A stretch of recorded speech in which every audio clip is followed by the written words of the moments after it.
YouTube, what is going on? It is Mesa Sean back at it with my little sick friend here, because he got sick over Thanksgiving. We are episode 8 of Ask Mesa, where I answer your questions. We're almost up to, let's see, 11,000, almost 12,000 subscribers. Guys, cannot thank you guys enough. Really appreciate it. This is a series I do every week where you guys ask me anything. Most of the questions are Destiny related, of course, but feel free to ask me anything. I don't know about you guys, but you can see the fossil old man I am. I probably watched that new Star Wars trailer a million times last night and super excited for it. So, but anyway, let's jump into the questions. Oh, but real quick housekeeping thing. The DLC Destiny expansion pass, the winner was chosen the other day in the PS4 Destiny unboxing bundle. I messaged Samuel Borges, I think his name is. I messaged you twice, dude. Please get back to me. I know no one checks their YouTube inbox. I'm hell of a if I can ever find my YouTube inbox, but message me. If you catch this video, email me at mesashawnee@gmail, and that's, yes, it's stupid, Mesa Shawnee with a Y, because the original name was a play off a guitar amplifier company called Mesa Boogie, so then it was Mesa Shawnee, as my friend used to call me, because that's what I used to play. That sounded stupid, so I cut off the Y and made it Mesa Sean. It seemed to sound a little better. So, Samuel, get back to me so I can send you your pass, dude. Okay, Samurai Zebra says, what is your favorite segment? Look at this good dog. Oh, he's sick. He was thrown up all after Thanksgiving because my mother feeds him from the table. Samuel Zebra says, what is your favorite segment of the raid, if you've done it yet, and why have you not done the raid? I've done the raid plenty of times. I think I've been pretty lucky with the raid. I've done it, I think, 10, 12 times, and I've gotten pretty much all raid gear for one character.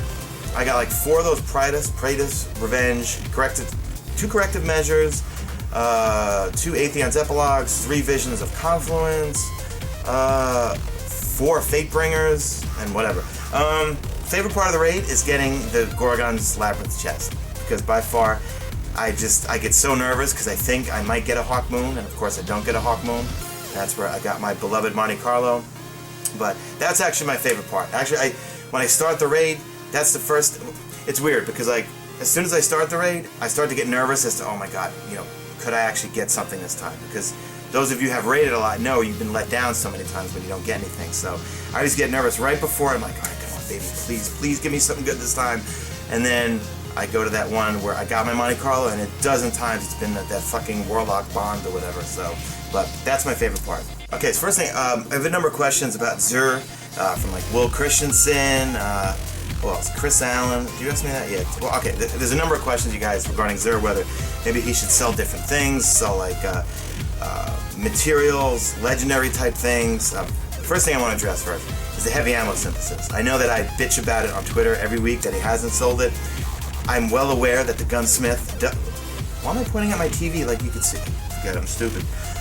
I'm well aware that the gunsmith does sell heavy ammo synthesis, but when you raid on 3 characters per week, and you do your nightfalls, and you do the weeklies, I really counted on buying those heavy ammo snack packs every week, especially when my characters were only like level 28 and 29s. I got 130 and the other 2 at 29s, but beating Atheon on hard, depending on how many times we do it till we finally get it, I got a good team now, so we usually can get it after a couple of tries, but I would burn through 5, 6 of those, heavy ammos in just one sitting sometimes, So then when I find that I'm buying heavy ammo synthesis, then all of a sudden I have no glimmer to upgrade, because I'm upgrading gear right now, because I got a whole bunch of new, exotic gear. All of a sudden, I find that I don't have glimmer, and I don't feel like going to Exclusion Zone and spending, 10, 20 minutes there just farming for glimmer. So I don't know. Okay, Evan Bogoslavsky says, what would you like to see in the Destiny sequel? Sorry, I'm used to saying prequel because I made my girlfriend watch the Holy Trilogy last night, or the start of it, because she's never seen it before. And I was just trying to say that you don't need to understand episodes 1, 2, and 3, and they're horrible. Sorry, Star Wars talk again.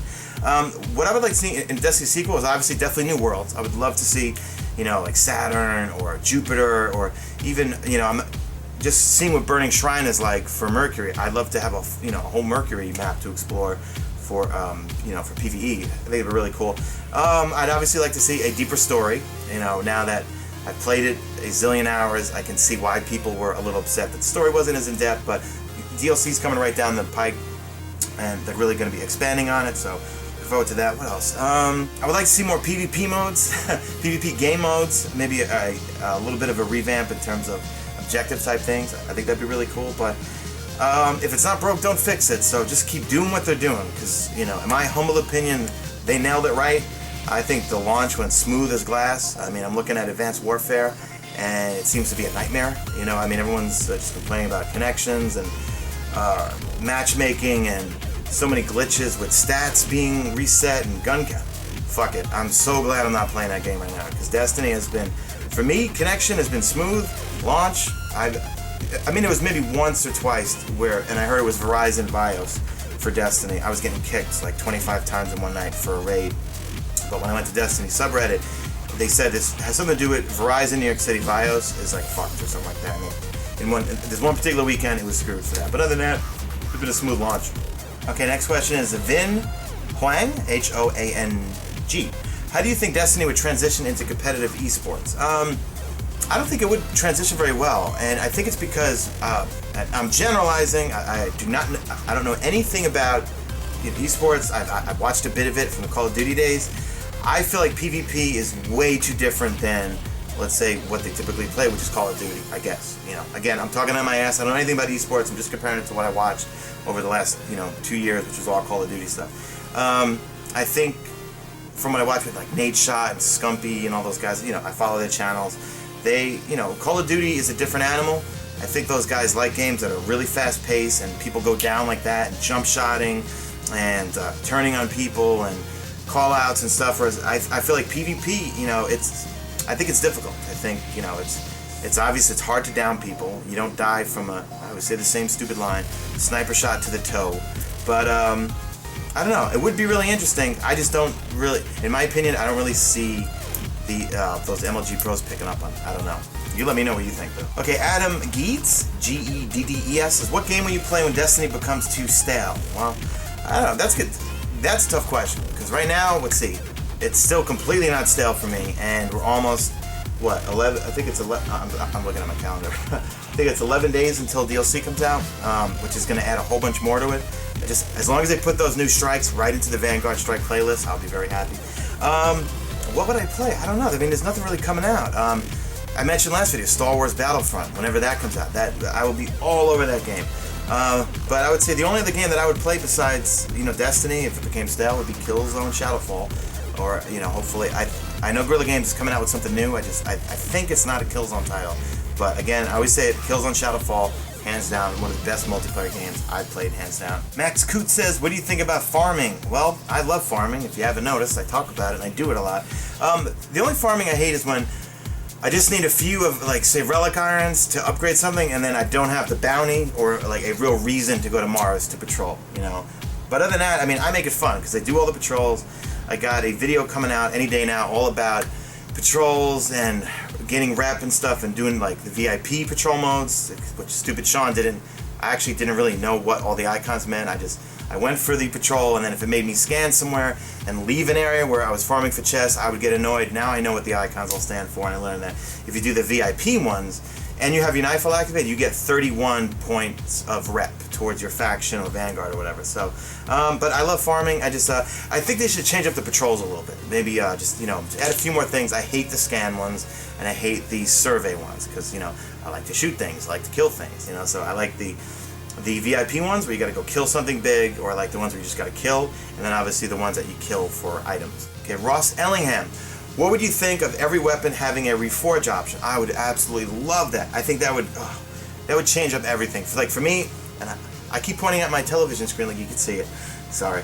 I have 3 service regimes. I would love to reforge at least 2 of those, because I got Timur's Lash from the Iron Banner. I didn't reforge it because I like the 2 perks it had with it. It had one was Lucky Card or something like that, where 1 bullet in it does a considerable amount of bonus damage. I think the other one's a speed reload when you run out of ammunition. I would absolutely love that. I mean, that would be so much fun if every let's say this, every exotic weapon could have it. With legendaries, I don't know, maybe it'd be cool. Like, I have 2 Shadow Prices, and I don't use them anymore. I hate it, because I'm not good with them. Well, I mean, I'm not good with them for PvP. I don't have the dropped version. I heard the dropped version has a stability modifier on it. The ones I have, they recoil a little too much for Shawnee's like in PvP, so I keep going back to my Vex Mythic class, Service Regime, or sometimes my Monte Carlo, for PvP. So I think that would be an amazing idea. Great question. Please, Bungie, consider it. It'd be really fun. Alright, so that's it. That concludes episode 8 of Ask Mesa. Guys, I love you so much. I still can't believe I'm at almost 12,000 subscribers. It's just been a whirlwind. I'm doing my dual commentary with Bife tomorrow morning, which I know a lot of you have come over from there. So guys, much appreciated. Please stick around. Don't hit that unsubscribe button. And so that's it. So ask me questions in the comments of this video. I'll answer them on next week's episode. And it doesn't have to be about Destiny, but I understand a majority of you are here for Destiny videos. So of course I will answer Destiny questions. But if you have anything, I'll basically answer anything. So that's it. You stay beautiful.